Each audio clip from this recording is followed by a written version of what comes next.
हमारे पास क्वेश्चन है, with the help of example define micro economics. हमें माइक्रो इकोनॉमिक्स को डिफाइन करना है। तो इसे अगर हम देखें तो माइक्रो इकोनॉमिक्स होती क्या है। अगर मैं आपको सिंपल वर्ड्स में बताऊं तो माइक्रो इकोनॉमिक्स का मतलब होता है कि हम स्मॉल लेवल, मतलब हमारे आसपास हमारा जो बिजनेस है, हमारे जो जिस भी इकोनॉमिक प्रॉब्लम की हम स्टडी कर रहे हैं उसके इंडिविजुअल लेवल पे, मतलब उसके आसपास का देखें। वर्ल्ड लेवल पे या फिर नेशनल लेवल पे ना देखकर हम देखें इंडिविजुअल लेवल पे। देखो यहाँ पे पढ़ते हैं, micro economics is that branch of economics. Economics के वो ब्रांच है in which economic problems are study. Economic problems study की जाती हैं।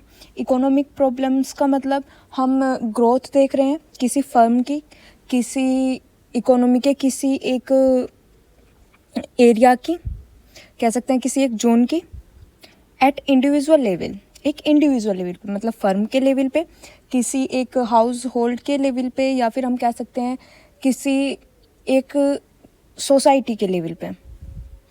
The behaviour of consumer firm ATC.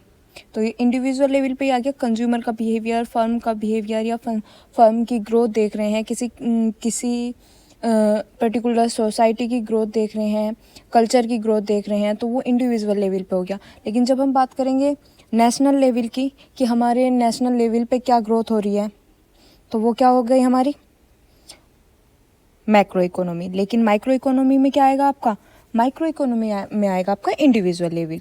और जब हम होल प्रोस्पेक्टिव की बात करेंगे, मतलब हम ग्रोथ की बात कर रहे हैं, लेकिन ग्रोथ में हम किसी इंडिविजुअल को ना लेके, किसी फर्म को, किसी सोसाइटी को या किसी इंडिविजुअल को ना लेके हम बात कर रहे हैं कि पूरे नेशन की ग्रोथ, या फिर हम ओवरऑल वर्ल्ड में ग्रोथ का क्या रेट हो रहा है, ऑन एवरेज क्या ग्रोथ हो रही है, तो उसे हम कहेंगे मैक्रो। लेकिन माइक्रो में आएगा आपके इंडिविजुअल लेवल पे, मतलब अगर बिहेवियर की बात करें तो कंज्यूमर का बिहेवियर क्या है, किसी फर्म से रिलेटेड बात करने लगें कि फर्म की ग्रोथ क्या है, फर्म में रिस्क कितना है, इन सब चीज़ों की बात करेंगे तो वो इंडिविजुअल लेवल पे होगा। ओके।